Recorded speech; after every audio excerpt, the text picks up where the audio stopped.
Anyways, no more tangents. They said that was bad. On Okay. time. First fitness question. All right, Okay. I'm listening. What is the difference between losing weight and losing fat? And then the second part to that is, which one should you prioritize? This is a really good question. It really is. Losing weight versus losing fat? Yeah, man. Okay, let's see that personal trainer. Right. All right, let me see if I can turn it on. All right. So, for those who didn't know, there is a difference between losing weight and losing fat. So, all right, what's the difference, Jordan? Got you.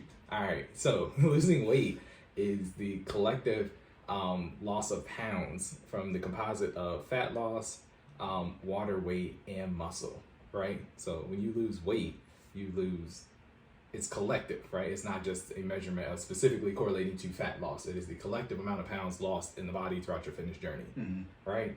So, losing weight is, can be a good thing, but it's not necessarily a good thing. I think that's okay. Yeah, that's the thing that most people are missing in their fitness journey. So that's one side, right? Losing fat is the preference. Okay. Okay, when you're between the two. Yes, between the two. Okay. Right. So if you have to pick between losing weight and losing fat, you would like to lose fat. So boom, got that answer. Make sure you run that back. Okay. So if you would like to choose between the two, losing fat is the preference. Losing fat is specifically the measurement of how much fat is lost on your weight loss journey, not including the water weight or the muscle loss, right? So specifically losing fat. In terms of how you differentiate between the two, right? Most people, when they're on the fitness journey, unfortunately, they choose to use the scale and only the scale to measure their progress on their fitness journey, right? Can be a good thing if the scale reflects the numbers positively for you, you know what I mean, in your favor, right?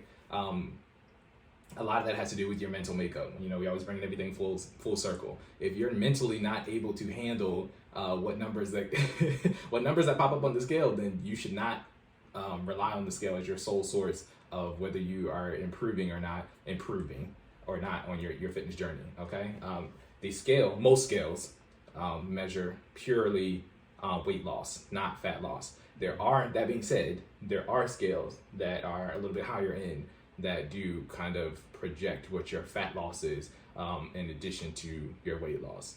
Now, the accuracy of said scales that are on the higher end, again, I always got to go into, bring it full circle. They do kind of, I don't necessarily agree with them.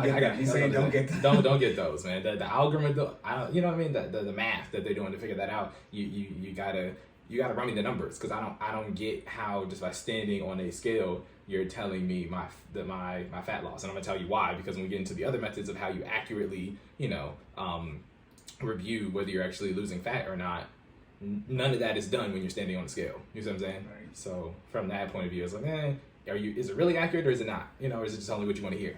So that being said, going into how to lose fat versus how to lose weight, right? So when we're losing weight, a lot of times people in their fitness journey, they're trying to figure out what they can do, and of course you want to create a caloric deficit. Okay, so he's listening, man. Put it like this: I was questioning you the last 4 hours, so good. I'm just saying. Look, you already won for what? Is it 1 for 1? All right. Anyway, it's today. Okay, you're right. Look. So yeah, you do want to create a caloric deficit. If your goal for your fitness journey is to lose weight, you want to create a caloric deficit, but also eat more protein if your journey is to gain muscle, right? It is possible to gain muscle while simultaneously losing fat. We'll put that a pin in that and come back to that later. Okay. Bring me back full circle, of course. Right. You're saying losing weight. You want to eat more protein. Yes. Okay. So losing weight. Oh, you're trying to find what exercises work for you for losing weight versus what exercises work for you for losing fat, right? People who lose weight tend to create. Remember, we're always talking about making those sustainable, healthy lifestyle habits.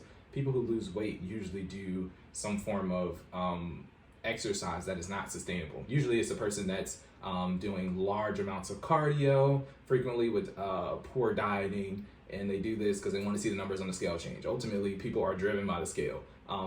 Again, comes down to your mental makeup and being as knowledgeable as possible. But people who are driven by numbers, they want to see those numbers change. So what they do is they run a lot to create a caloric deficit, and then they also starve themselves or have a poor diet to create a huge or the most the most durable caloric deficit possible on a daily basis, ultimately to make weight loss occur. So why that's bad? When weight loss is occurring, you're not only losing fat, but you're also losing water weight and you're losing muscle. Losing muscle is bad, guys. Okay, you want to lose as much fat as possible while retaining muscle. And I'll tell you why. Muscles help you do everything. They're already your muscles. That's what they're called. Exactly. I mean, for those who don't know what muscles are, muscles help you do, anything functional, right? Any type of functional movement, you have to use a muscle to execute, right? So the less muscle you have, the harder it is for you to just do day-to-day stuff such as walking, lifting, going upstairs, any type of basic body movement that you need to execute on a daily basis. You need muscle to do that. So having less of that, of course, is bad. Having more muscle also allows you to have a higher resting caloric burn. So again, doing these functional day-to-day non-exercise actions, you burn more muscle you burn more calories if you have more muscle while executing these things. So a person who is more muscular walking up the stairs will burn more calories than a person who has less muscle walking up the stairs. You see what I'm saying? So again, sustainable, healthy lifestyle habits. Having more muscle is actually more positive for your long-term, the longevity of you being able to maintain that lifestyle because you're actually burning more calories while doing basic day-to-day stuff. So non-workout related activity. That being said, going to the other side, the people who want to lose fat, you want to create longevity in your workouts, longevity in your exercises, something that is sustainable, something that you can do every day that specifically targets losing fat as a whole, not just losing weight, right? So that goes back to, shout out to the Fit Fam, creating a, Hi. Yes, Cory and my others. Shout out to the Fit Fam. Y'all met you may or may not meet some of them, depending on whether we air this special edition episode or not. I think we're going to get a yes. Okay, if we get a yes, I'm hoping so too. Fingers crossed. Hey, there's some fire on there. Yeah, it is. So. We'll be going in. I kind of wanted to get you. But trying to stay focused. Y'all said y'all want to get Yep, Fit Fam. Shout out to the Fit Fam. So we work out in person with each other at least 2 times a week for an hour, consisting of HIIT workout, which is a combination of strength training as well as cardio in the same 45 to 50 minute format. In addition to that, there's usually a cardio challenge in effect. This month we got 40 miles, so we got to get this mileage in starting today. Yeah, and you want to go just say what HIIT is real quick, the acronym. Yes, I'm sorry, high intensity interval training. Yeah. We haven't done fitness stuff in a long time. Gotcha. No, that's dusting it off. Yeah, so high intensity interval training, guys. So you're, again, a combination of strength and cardio, usually involving at least body weight, if not an additional resistance. You do that exercise for a specified active period with a minimized rest period, okay? And usually repeat that for a minimum of 4 to 6 exercises for anywhere from 3 to 5 rounds. So that is what HIIT is. So we execute that at least 2 times a week with a combination of some sort of cardio goal that we're trying to hit on a 30-day basis.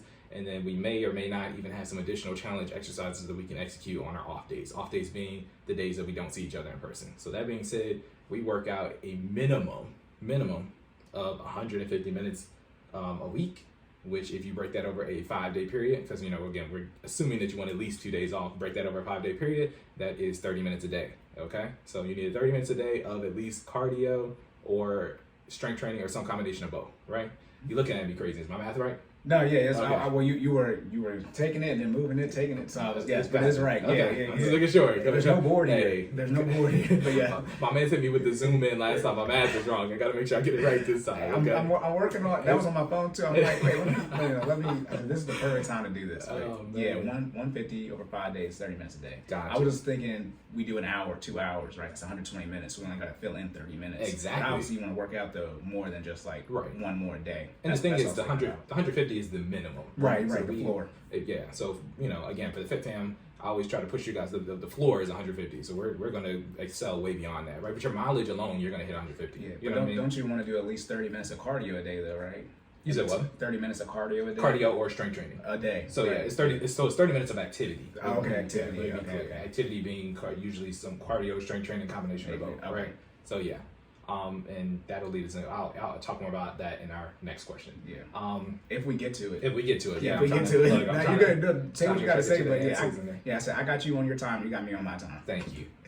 So to get to that second part of the question, which one should you prioritize? If you missed it the first time, you should definitely prioritize fat loss.